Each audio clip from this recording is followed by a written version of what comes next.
Hey guys, subscribe for daily content. And if you're shopping for gear, make sure you check out the description for the newest items at some of the very best online retailers. There's also links for some of the items that I personally recommend. Thanks! What's going on YouTube? Metal Complex here, and today I've got a really interesting knife review / knife overview to share with you guys. These gigantic hulking beasts. These are the PMP Paragon. We have one in G10 and we have one in titanium. Both versions are actually titanium frame locks. You can see here they have steel lock bar inserts. One is just a little bit less because of the G10. These are certified pocket swords, absolutely 100% deserving of that name, of that title. These are absolutely massive. They are available. They're pretty expensive. They are available. I will link them down in the description. It does help my channel when you use those links, but that's entirely up to you. Thanks to my patrons for supporting me. Make sure to follow me on Instagram at metal_complex. And make sure your notifications are turned on for the Metal Complex YouTube channel. I'm going to bring the G10 one back, but just to save some space out here, we're going to focus on the titanium guy real quick here. Why the heck did they make such a gigantic knife? It must have some unique purpose and must be capable of harder tasks or more complex tactical this or that. PMP, if you're new, or you're just like unfamiliar with the more enthusiast side of the knife world, this is kind of a difficult thing for some people to wrap their heads around. Not the majority of my viewers, but sometimes, every now and then, right? Why make something unless it serves a specific purpose? The answer is just because they can. And this is not a new thing. In fact, this isn't something that would have been considered new 20 years ago. Sometimes companies like PMP or Midgard's Messer just make ridiculously huge knives. They're nice, they function really, really well, and they'll probably last a long time. Sometimes they just do it because it's kind of fun to make a ridiculously huge, almost cartoonishly huge knife, right? And if that doesn't make sense to you, my advice would be, well, don't buy it. I mean, we have like, what, 70 kajabillion knives out there that you can choose from right now. I mean, buy the one that makes sense for you. Some people just like to carry a really big knife. Some people just buy them to collect them, right? One thing is for certain, this knife, and it should be very obvious, this isn't like information that you gather after you've professionally reviewed knives for... No. This is a knife that doesn't really bring anything extra to the table except for weight. I mean, it is a knife and it'll function like a knife and do knife things. It'll do them slower because of the blade geometry. And it'll also just be a more cumbersome experience in general because you're carrying around a small folding sword in your pocket. Now, some people are okay with that, and some people will buy this and not use it at all. They'll just have it. Whatever your reasoning is perfectly fine. But just so that everybody's clear right off the bat, it's not really confusing. It's just a freaking huge thing, right? If you plan to buy this and you're planning to EDC it, whether you buy the G10 version or the titanium version, understand this is a lot to dedicate to. It is a lot. It's huge and it is definitely cumbersome, but it's also fun, which is, for some people, that's all that really matters. Let's go ahead and measure this knife. So the overall length of the Paragon is coming in at 11 inches. 11 inches and a quarter if you count the little glass breaker there. Your blade length is coming in at 4.5, and your cutting edge is also 4.5. Let's do some size comparisons. Any custom skills you find in this section can be found down in the description under Original Goat and others. Up against the 8010 and my own Excalibur, these are 8.5-inch knives. A lot of people would consider the 8010 to be big knife. It's absolutely dwarfed by this guy. Now, of course, we can't. There's going to be one guy. It's not as big as my cold steel Espada XL. Have you ever heard of that knife? Probably not. Everybody knows that knife exists. My grandma knows that knife exists. When at first you step foot into the knife world, there's somebody there at the door shaking your hand going, hey, want to see something crazy? Here's the cold steel Espada XL. It's a very famous knife. I don't know why. Something about big knives and guys who carry big knives, like every big guy who carries big knives wants to be the big guy who tells the new big guy who likes big knives that he knows about a bigger knife that you don't know about.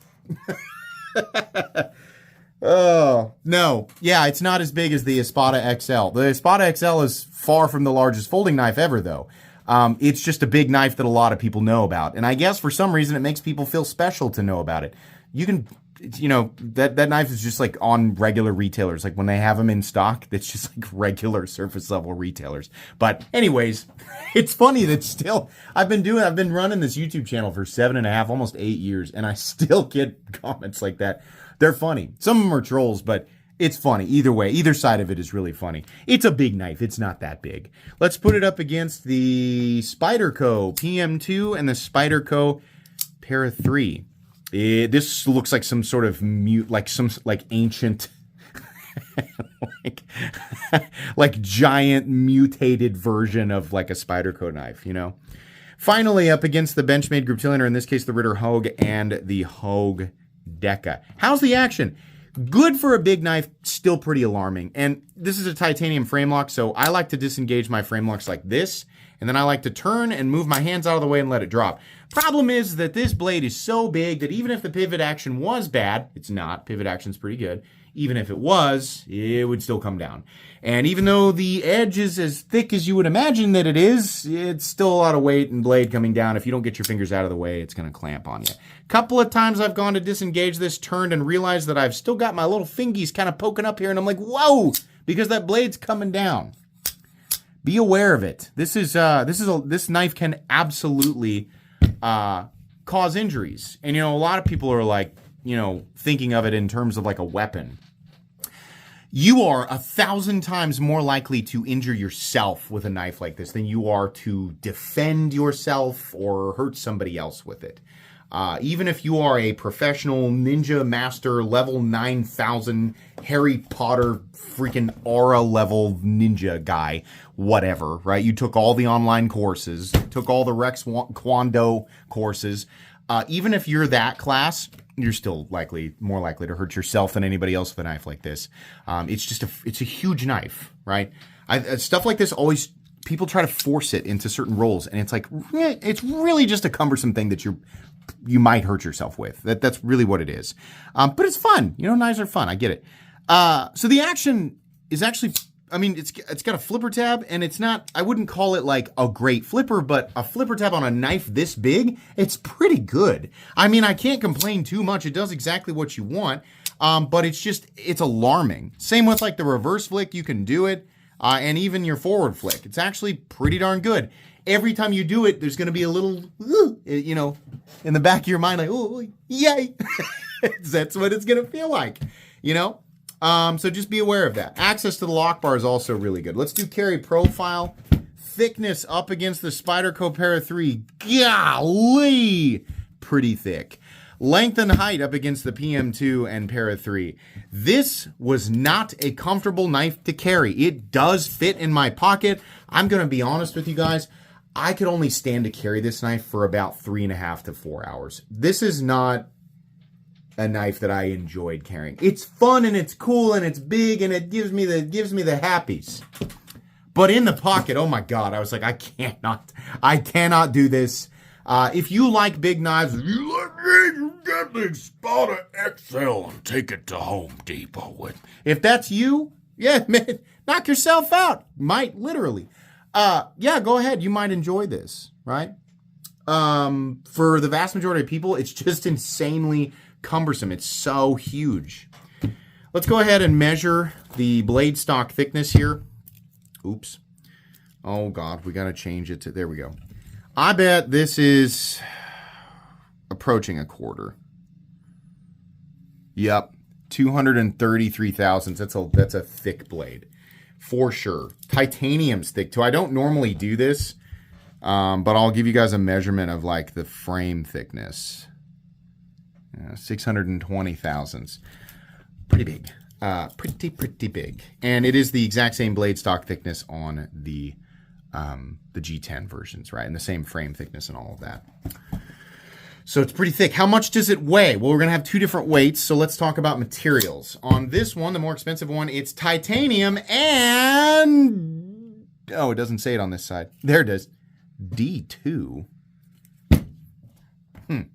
And what is this one? Well, it's also D2. Why? I don't know. PMP. Listen.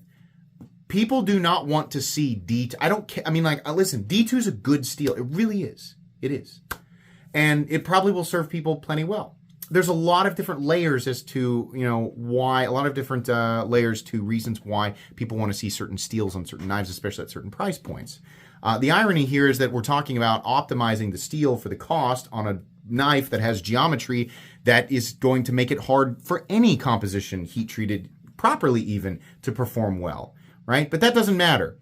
This is a lot of money, and D2 is not a steel that people usually want to see on a super expensive knife. Now, I'm out on the edges of this. I would exclude custom pieces where the whole idea is the work and the display, like somebody making something by hand, and maybe that maker just likes to work with D2, and the D2 for the blade steel is really only a teeny weeny tiny fraction of the cost, because most of what you're paying for in that case is craftsmanship. And if it's being made for one person individually, and that person, of course, inquires and gets on the books and has it made, okay, fine. That's its own thing. When it comes to production knives, and especially at a price point where people absolutely, definitely do carry and use this stuff, regardless of how cumbersome it is, nobody wants to see D2 at this price point. Even at this guy's price point, we don't want to see it. Most people do not want to see D2 on knives that cost even, $50-$60. They just don't. I don't know why so many companies, production companies, are pushing this. It's not something people want to see. We should have had a base version at this price point. Honestly, the base version should have been S35, and then your premium one should have been something else: Magna Cut, 20CV, S90. Pick your poison, right? None of them are going to be performance oriented at this geometry anyway. But we're paying this much money, and this is just not the price range for D2, right? Everybody's going to say it. I'm going to go ahead and say it. PMP. I'm not sure why you guys do this. You must have purchased a ton of D2, and you're just trying to use it. I have no idea. This is the wrong blade steel for this price point. So D2, and then we have G10 on this guy, and a titanium frame lock with a titanium pocket clip, and I believe actually a steel. Yeah, the backspacer on this guy is steel. Actually, you know what? I think the pocket clip is... No, pocket clip's tie. Everything's tied to the backspacer. This guy, a titanium backspacer on this guy. So those are your materials there. Let's go ahead and weigh each knife. So the G10 version of the knife, this is going to be the lightest version, is oops, we need to go to pounds and ounces. 10.2 ounces. That's extremely heavy. That's about 3.5 to 4 ounces over my personal limit. And this guy weighs 11.3 ounces. That's just a lot of weight. That is a heavy knife. Okay, let's go ahead and do a hardware check. I'm going to get out my tools. As per usual, my tools are very inexpensive and very recommendable. You can find them right down in the section of my description that talks about the tools I use on this channel. I think that pivot is just a T8. On a knife of this size, I think we probably should have had a bigger pivot just for aesthetically. But it is nice that everything is T8. There's another little screw underneath there. And then we have T8 screws on the front as well. Very simple frame lock. As long as you have the right tools for the job, you should be good to go. Okay, meat and potatoes time. This is a cool looking knife. It is. It's just a freaking cool. It's such an aggressive monster knife. We'll get out the red G10 one here. I have the red and I have the orange. And yes, these will be giveaway items. Absolutely. I'm thinking about maybe considering keeping the titanium one, but honestly don't know if it's going to fit in any of these cases. So, but they'll probably all be given away. Huge. I gotta, be honest. I think that the titanium one completes the look better. My God, is this thing fun to hold. You pick this up and it just, any criticisms I have about, how alarming it is to manipulate the knife or the price tag or the materials, a lot of that melts away when you pick it up and you're just like, God dang, it's a big old piece of steel, kind of my caveman brain is like, oh, like I'm gonna protect the village and I'm gonna build structures with this. I'm gonna hunt down, I'm gonna kill the saber-toothed tiger that's been tracking us. I mean, it's that primal feeling, Edge bevel's pretty good. Nothing on here feels aggressively sharp. Kind of angular in places, but the presence, the whole thing is just so huge that you kind of lose track of that. The pocket clip is insanely long, but okay, it goes with the theme, right? It's not like having a shorter clip would really make this substantially more comfortable. They have these little areas here, and I looked at this and I'm like, this would have looked really cool with some inlays, right? Like had they done carbon fiber or whatever, right? But they didn't. So, okay, that's fine. Kind of goes along with the rest of it anyway. The blade has a lot of these little areas here. I'm not sure exactly what it makes me think of. Maybe like the drain, like there's a drain at the end of the street that kind of looks like that. This is a compound blade where we start off with this incredibly chunky little chunk of an area where it's flat ground and very thick, and then it transitions to an area where the grind starts higher and it's still flat ground and thick, but not quite as thick. And then we come out to the tip where it goes back to being extremely thick. Here's your plunge grind. Resharpening that is going to result in an immediate smile if you actually can stand to carry it long enough and use it long enough to have to resharpen it. This is the factory edge. Like I said, I didn't carry this very long, and I didn't really use it for a whole lot. A super big, chunky, thick knife with thick geometry is not going to be a great slicer, and if you go to break down something like cardboard, you're going to have to work a lot harder at it because you got to push it all through the material. It can cut, absolutely. It comes sharp enough, and that's fine. It's just not going to perform like a knife with thinner geometry. Very, very thick tip, and D2 has quite a bit of toughness. Not quite as stainless steel. If they heat treat this stuff properly, it can have really good edge retention, especially when you get up there 61, 62, 63. I think some people even push D2 to 64. Do I think it's heat treated like that? I don't. I think that they're hitting the industry standard 59 to 61, but I honestly don't know. So either way, you have very, very thick geometry, and it's not going to feel like a performance-oriented blade. It's just really big and chunky. You got some nice jimping in a couple different areas. This, you could use it as a choke-up spot. I don't think it's the safest place. So, yeah. Moving on here. Everything looks good. The fit and finish is great. PMP does a great job. There's no areas that are, questionable or anything like that. Backspacer looks good, and that's the same for the G10 models. Everything looks great. Nothing out of the ordinary or anything that's, like out of spec, I guess, save for one thing. We'll get to it here in just a second. You have this big chunky glass breaker thing, attitude adjuster, whatever, at the back end, so you can use that if you find yourself submerged in a vehicle. We have a stop pin that really probably should be a little bit thicker, but it's not. We have lots of shouldering, runs on bearings, no blade play up, down, left to right, no lock stick, and that's for all three of these. No pivot lash or anything like that. It's going to drop shut because it's so heavy. Can you hear that? That's a detent ball riding on the blade surface. Not a lovely sound, and I can feel it. It's not bumpy. It's just kind of like, like there's garlic powder in there or something. This one, same thing. How about this guy? Guess same thing. As time goes on and that detent ball wears in, it'll probably get smoother. It just didn't feel super great out of the box. This guy, I think, is the one that came, it's just a little tiny bit, ever so slightly off center.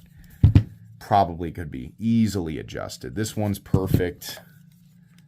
And this one is also perfect. I would expect these. You guys should probably expect these to come perfect, right? That one's real close. Okay, so what's the damage? The titanium one is $279. That wouldn't be crazy if the blade steel at least was S35VN, right?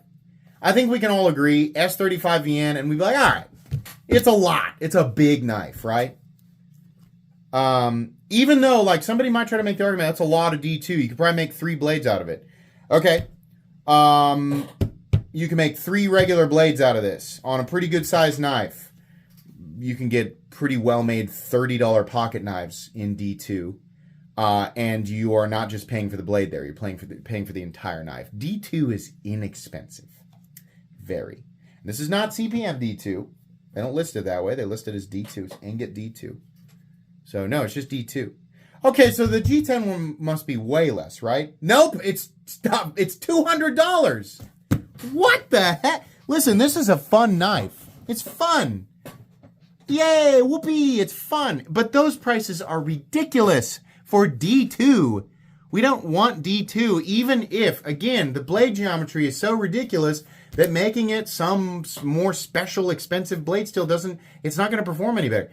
It's not even necessarily even about that, right? I know so many people are going to get stuck on, how can you say it's not about the performance? A knife is meant to, it's a performance, it's a utilitarian, object that's meant to perform a specific task. You have to include that. Welcome to the enthusiast knife world. We've been around for a bit. And by a bit, I mean hundreds and hundreds of years. Sometimes people enjoy things that are for reasons outside of general utility. Sometimes we enjoy things because they're weird or different. And even if that means useless as a tag-along definition, right? But we still definitely, sorry, my kids are home from school today, so they are upstairs screaming. So that's great. Sorry about that. Yeah, at those price points, it should be a better blade steel. Or if you have to use D2, then bring that price way down. This is simply, there's one thing happening here. They're trying to sell you on big. It's big, right? You like big knives? Big. So if they've already got you drawn in, you might as well just throw D2 on there, right? Because it doesn't really matter what the blade steel is. It's too big to perform optimally. All right, well, then they just charge you an extra however much, right? They're making that gap there. PMP, at these price points, you should be working with materials like S35VN, like your standard run-of-the-mill stuff. There's a lot of different blade steels you could be working with, but generally speaking, S35VN, M390, right? Magna Cut, those are popular ones. The lower end of that, S35VN, on the higher end of it, Magna Cut. D2 should not be it shouldn't be on your knives unless you're making knives that cost like 50 or less, and if you want to make a big premium knife, then you kind of just have to put premium blade steel on it if you have to charge those prices, right? If you do not, if you want to make a D2 blade that's just huge, well, many companies have proven that it can be done for not very much money, right? So this is just an absolutely absurd price tag. I don't think it makes any sense whatsoever. If the titanium one with the D2 blade was like 150 or 160, right? Maybe I'm being a little harsh. 180, let's say it was $100 less. It might be slightly more reasonable. This guy here, I don't know why this is anywhere over $100, honestly. Maybe 120 maximum. It really doesn't make any sense. I think these knives are legitimately bare minimum a $100. They are $100 overpriced. But they are well made, and if you're like, I don't really care, I just want it because it's big and it looks cool. Okay, sure, it's made well, right? But everybody, whether you plan to use it or not, you're a collector, enthusiast, doesn't matter, should get the materials that belong at the price points that these are being placed in, right? It's just it's a fun, ridiculous, chunky, oversized knife that they want way too much money for. That's it. Linked in the description if you still want to buy it. Please make sure to follow me on Instagram at metal_complex. If you enjoyed this video, leave a like. If you'd like to check out my other content, I do, of course, have lots of videos of knives that are either expensive or inexpensive that I do or don't like, so check those out. And if you enjoy all my content, go ahead and click on that Metal Complex logo right there and subscribe because there's definitely more coming. Thanks again for watching, everybody, and have a great day.